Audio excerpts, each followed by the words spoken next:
You ever move somewhere quiet and realize the silence has teeth? I thought I was buying peace. Turns out, I bought into something else entirely. A neighborhood where smiles feel rehearsed, where one woman controls everything from your grass height to your breathing. And the strangest part, nobody warned me, not really. They just watched, nodded, waited to see if I'd fold like the rest. Ever felt like a whole town was holding its breath, just waiting for you to crack? Let me know in the comments. I'd like to think I'm not the only one. Moving to what I thought would be a peaceful mountain cabin community seemed like the perfect way to spend my retirement. I'm Ellis Turner, and at 50 years old, I figured I'd earn some quiet time. Truth was, I needed somewhere Sarah hadn't touched. A place without her scarves on doorknobs, without the ghost of her humming down the hall. The cabin sat on about 2 acres of pine trees, with enough space to tinker around and maybe finally get serious about that solar power setup I'd been planning for years. When I first walked through that front door 6 months after Sarah's funeral, I remember thinking this place could be my sanctuary somewhere. To heal from losing the love of my life, to cancer somewhere, the memories wouldn't follow me around every corner. I was up on my roof that Tuesday morning wrestling with some solar panel brackets and trying not to fall off the ladder when I heard the unmistakable sound of expensive heels clicking across gravel. Now most folks around here wore hiking boots or sneakers, so the sound alone made me pause. I looked down to see a woman in her mid-40s marching toward my place like she owned it. Perfect blonde hair that probably cost more than my monthly groceries, designer clothes that had no business being in the mountains, and a clipboard clutched against her chest like some kind of shield. Later I'd learned that Marla Dandridge had been fighting her own demons ever since losing her teenage son years ago, during a financial investigation that destroyed her family. But that morning all I saw was someone who looked like she'd rather be anywhere else but dealing with mountain folk and their solar panels. "Excuse me, you need to come down from there immediately," she called out, her voice sharp enough to cut glass. I'll admit my first thought was maybe there was some kind of emergency. Had I missed a storm warning? Was there a gas leak or something? But when I climbed down and wiped my hands on my work shirt, she just stood there tapping her foot like an impatient school principal. "I'm Marla Dandridge, president of the Sunset Ridge Homeowners Association, and what you're doing here is completely unacceptable." I actually had to stop and stare at her after that one. Unacceptable. I was installing solar panels on my own roof that I'd paid for with my own money. She opened that clipboard like she was reading me my rights and started rattling off a list of violations that made absolutely no sense. Unauthorized structural modifications, non-compliant exterior installations, failure to submit proper architectural review applications. The list went on, and I'm standing there thinking, did I accidentally buy a house in some kind of HOA's dictatorship? I checked the covenants pretty thoroughly before I bought this place, and nothing I was doing violated anything I'd signed. But Marla kept talking like I was some kind of criminal who'd been caught red-handed destroying the neighborhood's sacred aesthetic harmony. "Ma'am, I appreciate your concern, but I reviewed all the HOA documents before I moved in," I said, trying to keep my voice calm and reasonable. "These solar panels don't violate any of the restrictions I agreed to." She looked at me like I'd just claimed the earth was flat. Apparently, according to Marla's interpretation of the rules, anything that made my cabin look different from everyone else's was automatically forbidden. Solar panels disrupted the aesthetic harmony of the community and could potentially lower property values for everyone else. I wasn't sure if I was supposed to laugh or be insulted, but honestly the whole conversation felt like something out of a comedy show where the joke was definitely on me. Just as Marla was winding up for another round of violations, I caught sight of movement across the street. A family was setting up a hammock between 2 trees in their front yard when Marla suddenly noticed them too. Without missing a beat, she marched over there like she was responding to a 5-alarm fire. "The Henderson family removed that eyesore immediately," she shouted loud enough for half the neighborhood to hear. "Temporary recreational structures violate Section 12 of the Aesthetic Guidelines." The poor family looked mortified as neighbors started coming out to see what the commotion was about. The husband quietly started untying the hammock while his wife ushered their kids inside, both of them clearly humiliated by the public scolding. That's when I realized this wasn't just about rules, this was about power control and making sure everyone knew who was in charge. That's when I met my first ally in this whole mess. Dot Hayward. A sweet lady in her 70s who lived in the cabin next to mine had been watching the entire confrontation from her porch. After Marla stormed off, still muttering about emergency HO, board meetings and formal violation notices, Dot walked over with a knowing smile that told me she'd seen this routine before. "If you weren't the stubborn type, I would have told you to pack up and move away on day one," she said, shaking her head. "That woman has got issues that run way deeper than HOA rules. Most folks just keep their heads down and wait it out, hope she finds someone else to focus on." I thanked Dot for the warning, but honestly, part of me wondered if I'd made a terrible mistake moving here. Maybe I should have stayed in the city, where at least the crazy people were predictable. Was I too old to start over somewhere else? Did I even have the energy to fight someone like Marla Dandridge? But something about the way Dot said deeper issues stuck with me, and I found myself asking questions about how long Marla had been in charge, whether anyone had ever challenged her authority, and what happened to people who didn't follow her rules. The answers I got painted a picture of someone who treated the HOA like her personal kingdom, complete with subjects who were expected to bow down or face the consequences. That evening, I found an official HOA violation notice stuck to my front door. The language was so over-the-top legal-sounding that I actually laughed out loud reading it, but underneath the amusement was a growing sense of unease. Phrases like immediate cessation of non-compliant activities and escalating penalties for continued non-compliance filled an entire page of what should have been a simple request to follow community guidelines. But what really caught my attention were all the obvious typos and grammatical errors scattered throughout the document. For someone trying to sound official and intimidating, Marla sure didn't pay much attention to detail. I filed the notice away in a folder I labeled Documentation, because something told me this was just the beginning, not the end. As I watched Marla drive slowly past my cabin for the third time that evening, clearly checking to see if I'd started taking down my solar equipment, I couldn't shake the feeling that this wasn't really about solar panels anymore. The way she looked at my place, the intensity in her voice when she talked about compliance and community standards, it felt personal somehow. Like she saw my simple desire for energy independence as some kind of threat to everything she stood for. This wasn't about solar panels. This was about someone who couldn't stand not being in control, and maybe about me refusing to kneel. The next phase of Marla's campaign against me started with what she called an emergency HOA meeting. And by emergency, I mean she gave everyone exactly 24 hours notice on a Wednesday evening. Now, I don't know about you, but most working people can't just drop everything for a last-minute neighborhood meeting. But apparently that was the point. I got my notification at 6 p.m. on Tuesday, conveniently delivered, when most people would already have Wednesday plans. Looking back, I should have realized this was all calculated, but at the time I just thought she was disorganized and maybe a little desperate to prove her point about my solar panels. The meeting was held in the community center, which was really just a converted garage with folding chairs and fluorescent lighting that made everyone look like they were attending their own funeral. About 15 people showed up, mostly retirees and folks who didn't have anywhere else to be on a Wednesday night. Marla stood at the front with a PowerPoint presentation that she'd clearly spent way too much time preparing. But then she clicked to something that made my blood run cold. Then came the footage me on my roof, me checking mail, from the shadows. "This is what non-compliance looks like," Marla said, her voice soaked in venom. "Photos of my cabin taken from multiple angles, close-ups of my solar installation, even pictures of me working on my roof that had clearly been taken with a telephoto lens from someone hiding in the trees. But then came the real agenda item, new HOA regulations specifically targeting what she called self-sufficient installations. Apparently, my solar panels had inspired Marla to create a whole new category of forbidden improvements.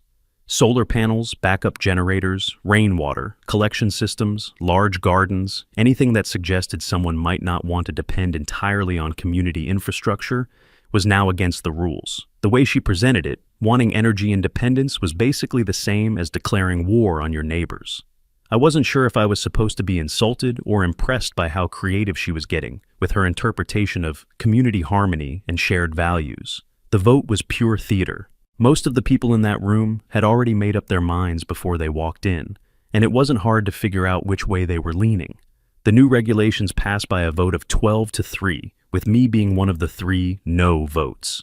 As people filed out afterward, I caught a few sympathetic looks, but mostly everyone seemed eager to get home and pretend none of this had anything to do with them. Can't say I blame them, honestly. Who wants to get on the bad side of someone who clearly has nothing better to do than make their neighbors miserable. The next morning, I woke up to find my electricity had been shut off. Not just my cabin, the entire electrical connection to my property had been disconnected due to safety violations discovered during routine inspection. The timing was way too convenient to be coincidental, and when I called the power company, they said the disconnection order had come from the HOA citing non-compliant electrical modifications. I actually had to laugh at that one. My solar installation was completely separate from the main electrical system, and there were no safety violations anywhere on my property. This was just Marla flexing whatever connections she had with local utilities to make my life difficult. But here's the thing, I wasn't exactly helpless. While my neighbors were probably expecting me to panic and start begging Marla to turn my power back on, I just switched over to my backup power system without missing a beat. The solar panels kept working, the backup batteries kicked in seamlessly, and my cabin stayed warm and lit up, while everyone else probably assumed I was sitting in the dark, learning my lesson. I'll admit there was something satisfying about knowing that Marla's big power play had basically no effect on me at all. If anything, it just proved that my non-compliant energy independence was working exactly like it was supposed to work. That evening, I decided to pay Dot a visit. She was sitting on her porch with a cup of tea watching the sunset, like she didn't have a care in the world. "Dot," I said, settling into the chair beside her, "I need to ask you something straight. Why doesn't anyone stand up to Marla? I mean really stand up to her." She was quiet for a long moment, staring out at the trees like she was deciding whether to tell me something important. "There was a family last year," she finally said, her voice barely above a whisper. "The Kowalskis. Nice people, been here 5 years. They tried to challenge one of Marla's rulings about fence height." She paused, shaking her head. 2 weeks later, county inspector showed up and condemned their cabin for foundation problems that had never existed before. They lost everything, had to move in with relatives downstate. I nodded, but my fingers curled against the armrest. I'd always thought injustice was something I'd left behind when I took the badge off. That's when I started noticing I was being watched. Nothing too obvious at first, just cars parked on my street, a little too long, people walking dogs past my cabin, multiple times a day, small changes around my property that suggested someone had been poking around when I wasn't home. Most people would have been worried or paranoid, but honestly, I found it more interesting than anything else. Who was doing the watching? Was it Marla herself, or had she recruited some volunteers for surveillance duty? And what exactly did they think they were going to see? The whole situation reminded me of something, though I couldn't quite put my finger on what. Mixed in with my regular mail delivery that week, I found some documents that definitely weren't meant for me. Financial records and communication logs addressed to my cabin, but for a company called Mountain Vista Consulting Services, a business I'd never heard of, and certainly hadn't authorized to use my address. The paperwork looked official, with letterheads and account numbers and meeting schedules that went back several months before I'd even moved to the area. Now maybe it was just a mail delivery error, but I've learned to pay attention to details that don't quite fit. Why would a consulting company be getting mail at a residential address, and why my address specifically? I kept the documents figuring someone would eventually come looking for them, but the whole thing left me with more questions than answers. That evening I did something I probably shouldn't admit to. I opened a concealed compartment behind my bedroom bookshelf and checked some monitoring equipment I'd been keeping there. Multiple screens showed various data streams that had been running quietly in the background since I'd moved in. Communications intercepts, financial transaction monitoring, surveillance coordination protocols. The kind of equipment that definitely wasn't standard issue for retired mountain cabin owners. Everything was still functioning normally, all systems green, right on schedule for what we'd been planning all along. I made a note in my encrypted log: surveillance detected, opposition escalating as predicted, local harassment campaign proceeding within acceptable parameters. Looking back, I wonder if I should have been more concerned about what was coming next. But honestly, everything was proceeding exactly like it was supposed to, and Marla was playing her part better than we could have hoped. The harassment campaign really ramped up after that. Marla started spreading rumors to other neighbors that I was hiding something, and might be one of those survivalist types who brings trouble to peaceful communities. She had a way of making simple preparedness sound like dangerous extremism. Wanting backup power made me paranoid. Installing security cameras made me suspicious. Even my habit of keeping detailed records was somehow evidence that I was planning something. A few neighbors started avoiding eye contact when they saw me, and I could feel the community slowly turning against someone they barely knew based on nothing but Marla's paranoid theories and whispered accusations. But the strangest part was how personal it all felt. This wasn't just about HOA compliance anymore. Marla seemed genuinely threatened by my presence in the community. Like my simple desire to live independently was somehow an attack on everything she believed in. I started wondering what had happened to make her so desperate for control, so afraid of anyone who didn't fit perfectly into her vision of how the neighborhood should work. Was this just a random mail delivery error, or had someone else been watching this location long before I ever arrived? The misdirected mail from Mountain Vista Consulting Services kept bothering me, so I decided to do a little investigating. Now, I'll admit I've always been pretty good with research and financial records, call it a skill I picked up in my working days. But what I found when I started digging into HOA finances was way more interesting than I expected. Public records are amazing things when you know how to read them, and cross-referencing vendor information with spending patterns can tell you a lot about how an organization really operates. What I discovered was that Marla had been very busy with community funds, and one of the shell company names looked disturbingly familiar from a case I'd audited years ago, the HO. Collected about $60,000 a year in fees from homeowners, which should have been more than enough to cover basic maintenance, landscaping, and administrative costs for a community our size. But when I started tracking where that money actually went, things got weird fast. Payments to companies I'd never heard of for services that seemed way overpriced. Landscaping contracts that supposedly cost $15,000 for work I'd never seen anyone actually doing. Equipment purchases for community improvements that apparently disappeared as soon as they were bought. None of it made sense unless you assumed someone was systematically skimming money off the top. I decided to test the waters by confiding in Tom Henderson, the neighbor whose family had been humiliated over the hammock incident. He'd seemed sympathetic during our brief conversations, and I figured if anyone would understand the need to push back against Marla's authoritarian tactics, it would be someone who had been publicly embarrassed by her. I approached him while he was washing his car and mentioned that I was concerned about some irregularities in the HOA financial statements. Maybe we should ask for a detailed audit at the next meeting.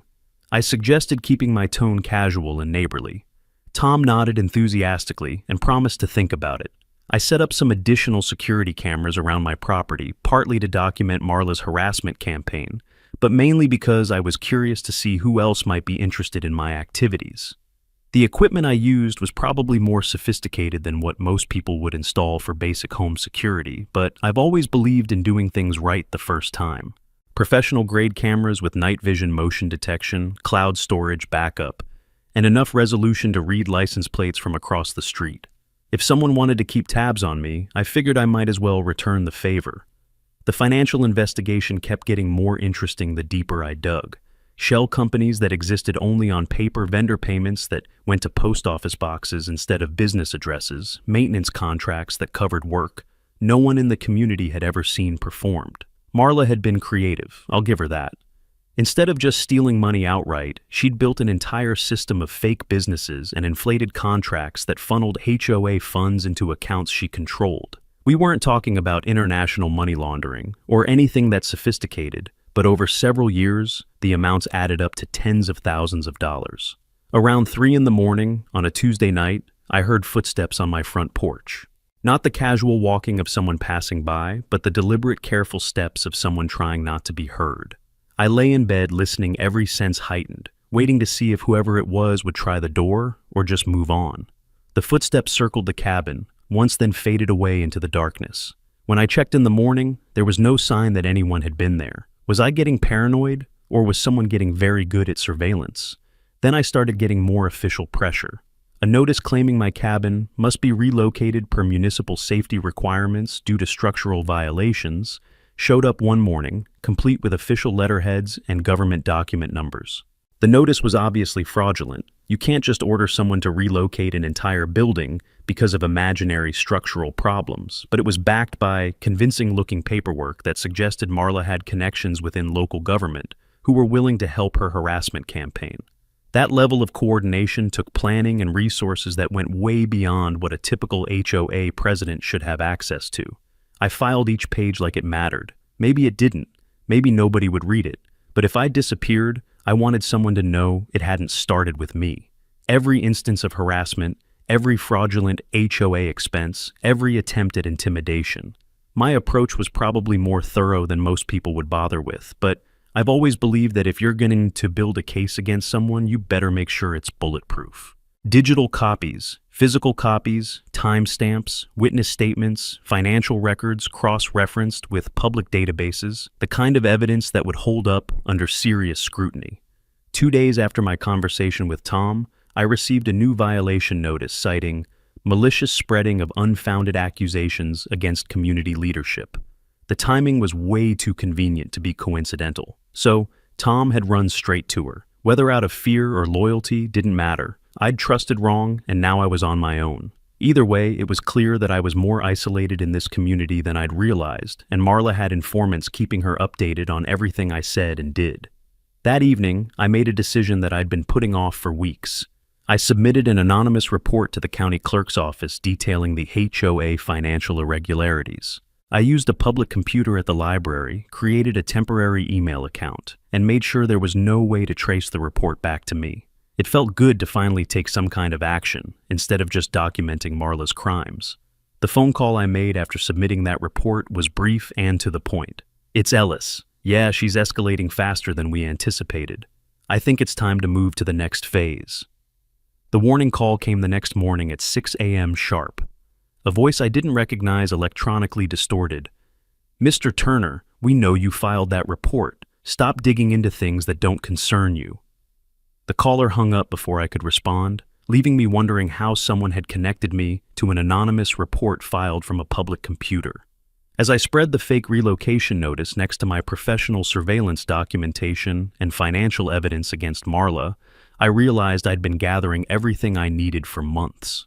I'd been playing defense for weeks, gathering everything I needed, but was I finally ready to show them exactly who they were really dealing with?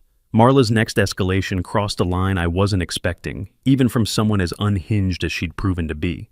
I woke up one morning to find my cabin spray painted with HOA Destroyer in bright red letters across the front door and windows.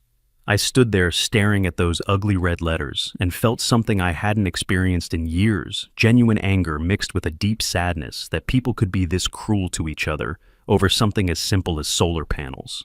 Here was a woman in her 40s, supposedly a pillar of the community, sneaking around in the middle of the night with spray paint like some kind of rebellious teenager. Instead of calling the local police, I spent about an hour documenting everything with detailed photography, close-ups of the paint pattern's wide shots, showing the full extent of the damage evidence photos that captured the quality of the work and the type of paint used. My approach was probably more thorough than the situation required, but I'd gotten into the habit of treating every incident like it might need to be presented as evidence someday. After I'd documented everything properly, I got out the pressure washer and started cleaning it off, taking my time and making sure every trace of red paint disappeared from my home. Later that evening, after the anger had settled into something more calculated, I made my own move. I printed out detailed flyers documenting the HOA financial irregularities I'd discovered, complete with shell company names, inflated contract amounts, and vendor payments that went nowhere. The flyers were professionally formatted, well-researched, and completely anonymous, just like the information deserved to be presented. Under cover of darkness, I placed them discreetly at mailboxes throughout the neighborhood and posted one on the community bulletin board where everyone would see it the next morning. It wasn't courage, it was anger dressed up like logic, but for the first time I felt like I'd swung back. The real blow came when Mrs. Patterson, an elderly woman who'd always waved cheerfully when I drove past her house, crossed the street to avoid me at the mailbox. When I called out a friendly greeting, she stopped and turned around with a look of genuine fear in her eyes. "I don't want any trouble, Ellis," she said, her voice barely above a whisper. "Whatever's going on between you and Marla, I just want to stay out of it. I'm sorry." I opened my mouth to explain, but the words tasted hollow. Sarah would have known what to say. I just stood there holding mail that suddenly felt heavier than it should. That night I sat in my kitchen looking at an old photograph I kept on the counter, a picture of my FBI unit from 15 years ago when we'd taken down a municipal corruption ring in Detroit. 7 agents standing together after months of undercover work, all of us proud of the justice we'd delivered to communities that had been systematically robbed by their own leadership. Sarah had taken that photo, beaming with pride at what we'd accomplished together. "You're doing the right thing," I could almost hear her saying. "These people deserve better than living in fear." Sometimes the hardest part of this job was remembering that the mission was bigger than personal comfort. Marla's tactics shifted into the digital age when she started posting on the community's private social media group, sharing doctored photos that supposedly showed me harassing neighbors and conducting illegal surveillance activities. And the images were obviously manipulated, but they looked convincing enough to fool people who wanted to believe them. Screenshots of my cabin taken from public areas were presented as evidence of suspicious activity, and my simple morning routine of checking my mailbox became obsessive monitoring of neighborhood activities. The comment thread exploded with neighbors expressing concern about having a dangerous individual living in their peaceful community. The legal harassment escalated after that. Marla somehow obtained a court order demanding that I remove all illegal surveillance equipment from HOA property and cease activities that constitute harassment of community leadership. The order was clearly obtained through insider legal connections and stretched the definition of legitimate court authority pretty thin. My security cameras were all on my own property, and documenting someone's public behavior isn't harassment, but apparently Marla had friends in the local legal system who were willing to sign official-looking papers without asking too many questions about whether they made sense. I activated some additional communication equipment I'd been keeping in a back room of the cabin. Multiple encrypted radio systems, data uplinks, and coordination protocols that were definitely more sophisticated than what your average retiree would have lying around. I didn't explain to anyone what it all was or why I had it, but maintaining secure communications had become more important as the situation escalated. The equipment hummed quietly in the background, handling data streams and encrypted transmissions that connected me to resources Marla probably couldn't imagine existed in her small mountain community. The community was starting to take sides, which was exactly what I'd been hoping to avoid, but probably inevitable given Marla's scorched earth approach to neighborhood conflict.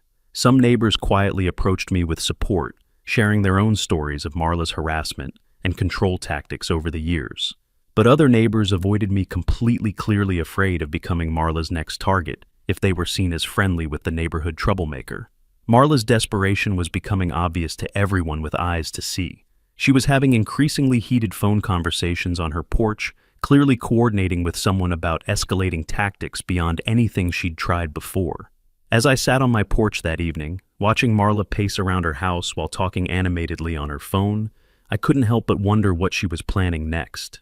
Her body language screamed desperation and anger, and people in that state tend to do stupid things that they think will solve all their problems at once. She was done with games and moving towards something desperate, and I just hoped I was ready for whatever desperate people do when they feel cornered. What would you do? At this point, keep playing nice with someone who's escalating to vandalism and fake court orders, or start fighting fire with fire? Turns out I didn't have to wait long to find out. The man in the dark suit who approached my cabin the next morning didn't introduce himself as a stranger, which should have been my first clue about what was really going on. But as he walked directly toward me while I was checking my mailbox, my first instinct was pure paranoia. Had Marla somehow compromised my operation? Was this guy here to shut me down, or worse? My hand instinctively moved toward the concealed weapon I always carried, and I was already planning 3 different escape routes when he stopped about 10 feet away and said something that changed everything. "We received your signal last night. Command says everything's proceeding exactly as planned." Relief flooded through me so fast I almost laughed out loud. This wasn't a threat, this was backup finally arriving. This was Reed Morgan, FBI special agent, and the reason he didn't need to introduce himself was because we'd been working together for the better part of a year. See, here's the thing I probably should have mentioned earlier. I'm not actually a retired guy who moved to the mountains for peace and quiet. My name really is Ellis Turner, and I really am 50 years old, but my retirement to this cabin was actually deep cover for a federal surveillance operation that had been running since long before Marla ever heard of me. The whole Confused Retiree Act was just that, an act designed to blend into a community while monitoring suspected criminal activity throughout the region. Reed sat down at my kitchen table and spread out files that contained months of documentation about our real mission. My cabin hadn't been chosen at random. It was strategically positioned to monitor suspected financial crimes throughout the area. Marla's HOA corruption was just one small piece of a much larger investigation into a network of local government fraud involving municipal contracts, zoning corruption, and organized embezzlement schemes. What I'd been documenting as harassment and neighborhood drama was actually evidence of obstruction of justice, conspiracy, and abuse of local government connections by someone who had no idea she was interfering with a federal operation. "Remember that emergency HOA meeting where she passed those new regulations?" Reed asked with a slight smile. "We've got audio and video of every word thanks to the bugs you planted in the community center." The cabin itself had never been my personal retirement property. It was an official FBI surveillance post that had been legally established months before my arrival. All the monitoring equipment, communication systems, and documentation procedures I'd been using were part of an authorized federal operation. Even my seemingly impressive technical knowledge and thorough evidence-gathering approach suddenly made a lot more sense when you realized I was a professional surveillance specialist doing my actual job, not just a well-prepared retiree with unusual hobbies and an obsessive need for documentation. Reed reviewed the documentation I'd compiled on Marla's harassment campaign, and his assessment was both professional and slightly amused. "She's basically been providing us with additional evidence of obstruction of justice and conspiracy charges," he said, flipping through photos of spray-painted doors and fake court orders. "Every escalation has made our case stronger. At this point, she's gone from a minor embezzlement target to someone facing serious federal charges." It was clean, too clean. Part of me hated how neatly it all fit. "Just as sure, but at what cost to everyone who didn't sign up for this, Reed," I said, setting down my coffee cup and looking him directly in the eye. "Sometimes I wonder if we're doing the right thing here. These people didn't ask to be part of a federal sting operation. Are we putting them at risk by letting this escalate?" Reed was quiet for a moment, considering my question with the seriousness it deserved. "You think I haven't seen what collateral damage looks like? I've buried good people because of plans like this." I continued, my voice harder than I'd intended.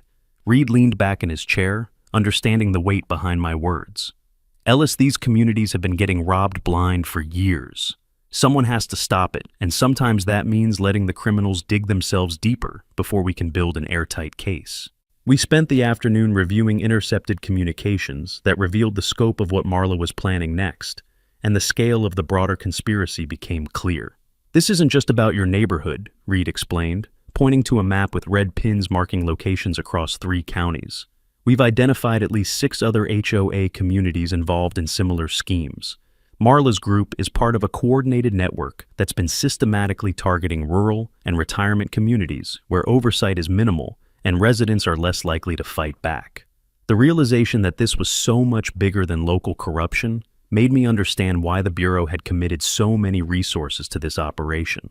Reed brought additional surveillance equipment and coordinated with backup agents who had been positioned around the property. Based on intercepted communications, we knew Marla was planning something dramatic within the next 24 hours, and we wanted comprehensive documentation of whatever she attempted. Multiple camera angles, audio recording, real-time transmission to federal servers when Marla made her move. Every detail would be captured and admissible in court. The preparation felt like getting ready for a major operation, which technically it was, and I could feel the familiar pre-mission tension building in my chest. The realization that months of enduring Marla's harassment had actually been allowing her to dig herself deeper into federal crimes was both satisfying and slightly surreal. Every escalation, every attempt at intimidation, every fraudulent document had been documented and would be used as evidence of a pattern of criminal behavior that went way beyond simple HOA embezzlement. She'd basically been building the case against herself while thinking she was winning some kind of neighborhood power struggle, and tomorrow she was going to discover exactly how wrong she'd been about who held the real power in this situation. As Reed activated additional recording systems throughout the cabin and surrounding area, I couldn't help but appreciate the irony of the situation. Marla had spent months trying to force me out of the community because she saw me as a threat to her little kingdom of corruption and control. What she didn't realize was that I'd been there specifically to document exactly the kind of behavior she'd been demonstrating.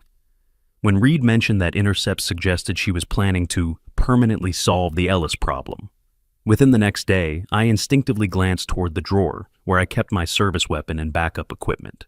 Tomorrow morning, she was going to make her final desperate move, and she had no idea she was about to attack a federal law enforcement operation with backup agents and professional surveillance equipment recording every detail.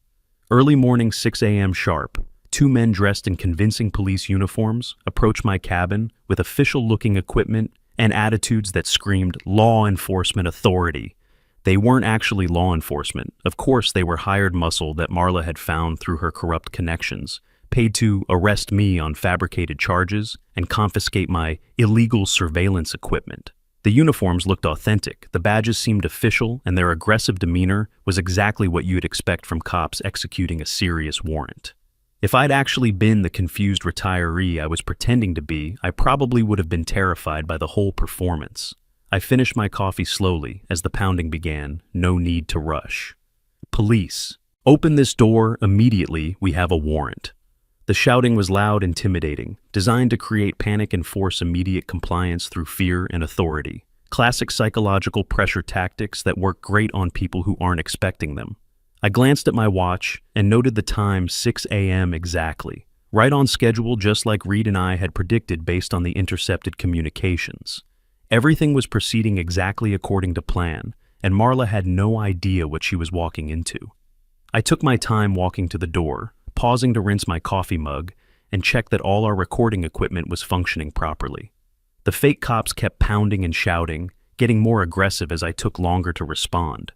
When I finally opened the door normally, without any of the panic or confusion they were expecting, they immediately pushed inside with handcuffs, ready, shouting about arrest warrants and illegal equipment. They were confident, aggressive, completely sure they were dealing with a frightened old man who would comply immediately with their fake authority and manufactured urgency. Light detonated from the walls, like the sun itself had decided it had had enough of liars. The spotlights were so bright and sudden that the fake cops were completely disoriented, stumbling around trying to cover their eyes and figure out what was happening. The system Reed had installed was specifically designed to overwhelm and confuse intruders while giving our people complete tactical advantage. The contrast between the dark morning and the sudden blazing light was so dramatic that the fake cops couldn't see anything for several crucial seconds, giving us complete control of the situation from the very first moment. Simultaneously, Reed and two other real FBI agents emerged from concealed positions throughout the cabin, moving with the kind of professional precision that makes it immediately obvious who the real law enforcement officers are. FBI, drop to the ground. Now, hands behind your head. Do not move. The difference between fake authority and real authority became crystal clear in that moment. These guys knew exactly what they were doing, and their commands carried the weight of actual federal law enforcement backing them up. The fake cops, completely overwhelmed by the professional response, and realizing they'd just committed federal felonies while being recorded by actual FBI agents, immediately dropped their fake badges and equipment. Across the street, Marla stood frozen, waiting to witness victory, only to meet her collapse. Instead of seeing me dragged away in handcuffs as the final solution to her Ellis problem, she got to witness her hired fake cops face down on the ground with real federal agents standing over them, with weapons drawn and professional authority that made her neighborhood power games look like children playing dress-up. She blinked hard once, as if the real world had finally cut through whatever script she'd been writing for herself. Reed walked outside with official arrest warrants that had been prepared days in advance, charging Marla Dandridge with conspiracy to impersonate federal officers, obstruction of justice, embezzlement of community funds, and operating a criminal enterprise under color of local authority. The charges were serious enough to put her away for years, and the evidence we'd compiled was so comprehensive that her conviction was basically a foregone conclusion. She'd spent months digging herself deeper into federal crimes while thinking she was intimidating a harmless retiree who just wanted to install solar panels. One by one, cabin doors opened. No words, just watching. The entire neighborhood came outside to see the woman who'd terrorized them for years getting arrested by real federal agents. The contrast between her fake authority and real law enforcement was obvious to everyone who had ever been intimidated by her clipboard and her threats of HOA violations. Neighbors who had been afraid to speak up during her reign of terror stood on their porches watching justice finally catch up with someone who'd confused neighborhood politics with actual power. Have you ever seen karma work this perfectly in real life?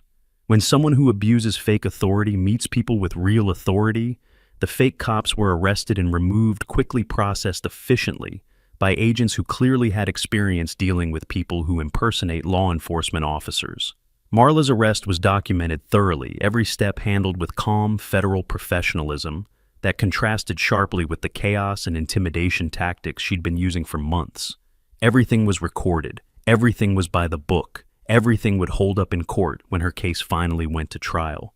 The whole operation was over in less than 30 minutes, but the impact would last for years. As the handcuffs clicked onto Marla's wrists, I stepped out of my cabin and made direct eye contact with her, for the first time since this whole thing began.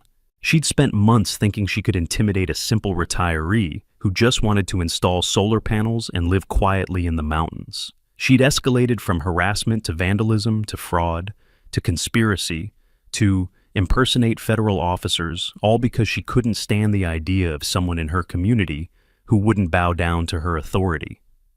I wondered if she finally understood the difference between neighborhood politics and federal law enforcement, but honestly, I suspect she was still trying to figure out how a simple retiree had managed to destroy her entire world in one morning. Marla and her 2 hired fake cops were taken away in separate federal vehicles, while the entire neighborhood watched from porches and windows, probably trying to process what they'd just witnessed.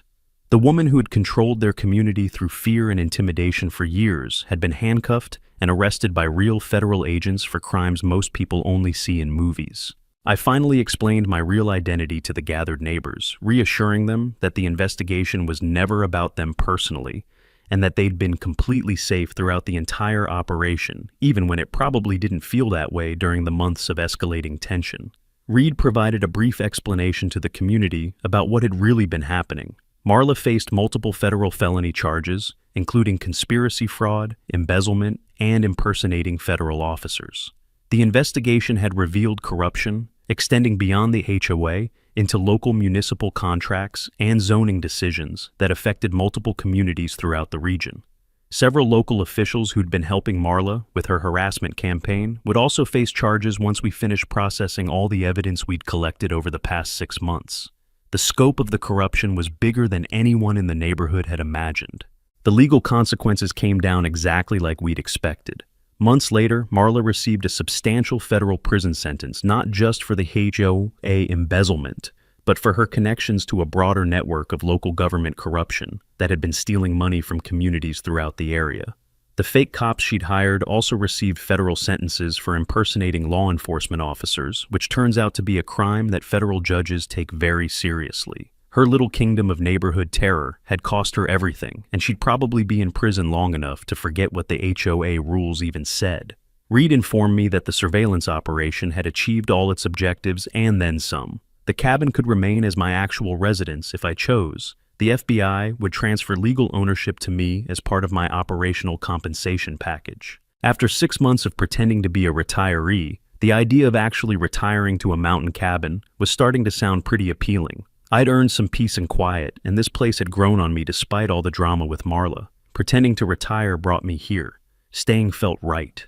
Neighbors who had been afraid to speak up during Marla's reign began sharing their own stories of harassment and intimidation that painted a picture of systematic abuse that had been going on for years.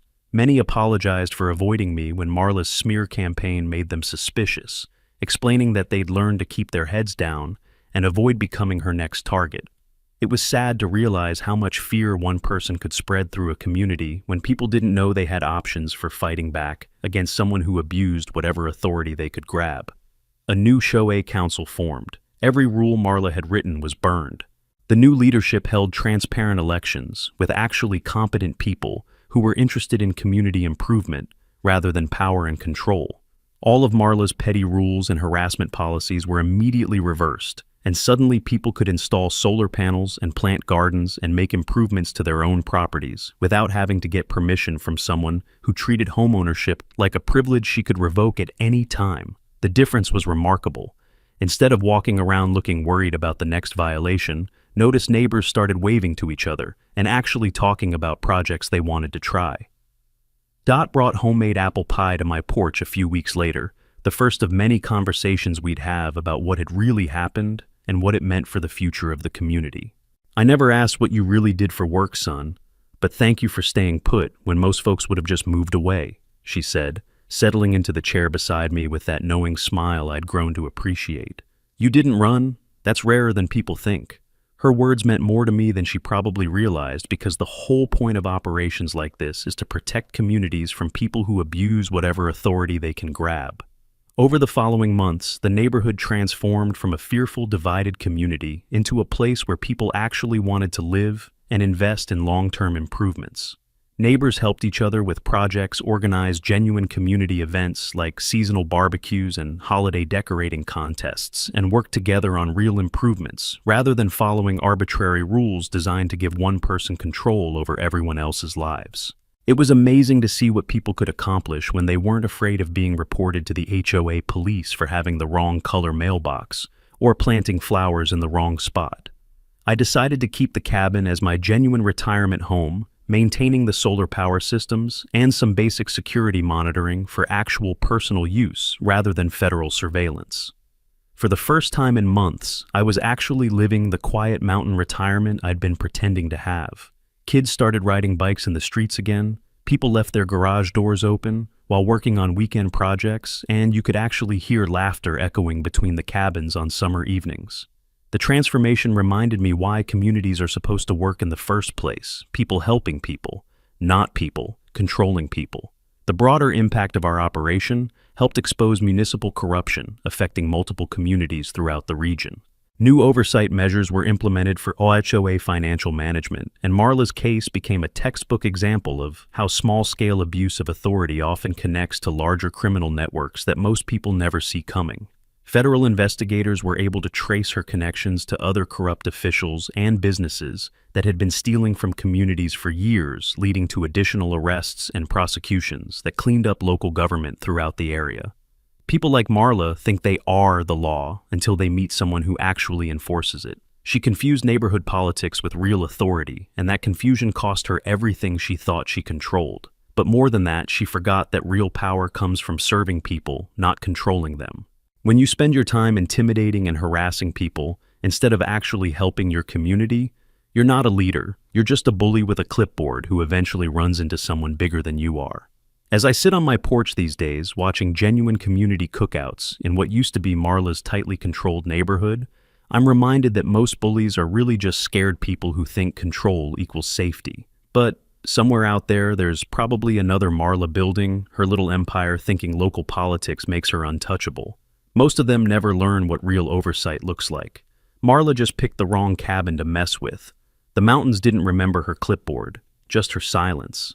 And now, finally, they were mine again.